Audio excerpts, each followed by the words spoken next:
And he regurgitated, and the CNN host regurgitated more than him, this falsity that officers died as a result of injuries that day. That is a pervasive dishonesty that has lingered for years now, and it's absolutely not true. You did have some officers commit suicide, but there was no officer that died during January 6th, during the riots, or that died as a result of the injuries from the riots. That's a falsehood. The only person that died that day because of that incident was Ashli Babbitt. And the question is, was it fair for the Trump administration, Department of Justice, to agree to pay her family $5 million after the Justice Department under the Biden administration had determined no laws were broken? And of course, they point the finger at other things. But here's the real question. I know you're yawning because you don't want to talk about the facts, but there's long been an argument that from the evidence at the time that either Ashli was trying to intrude into this barricaded, secure area where elected officials were hiding.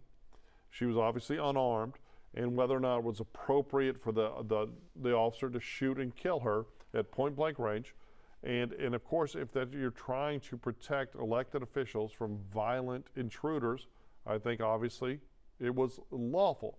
There's those that argue instead, and lawyers focusing on it, that in fact that she wasn't intruding, that she was pulling people back from that attempted intrusion.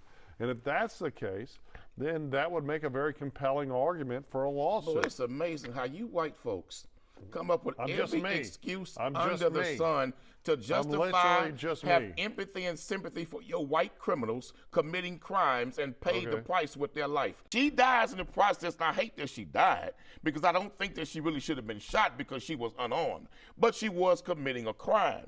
And so now, so now she gets $5 million. So what does this do? So what does this do now? Well, so those who were convicted of those crimes at the Capitol that day, they can turn around and file a civil lawsuit now against the Trump administration, so were you upset? Alleging that they were victimized and that they need compensation also. Charles, this is insane, because had she survived and not been shot, she'd have been arrested. Okay. She'd have been charged. Okay. She'd have been in prison like the rest of them were charged.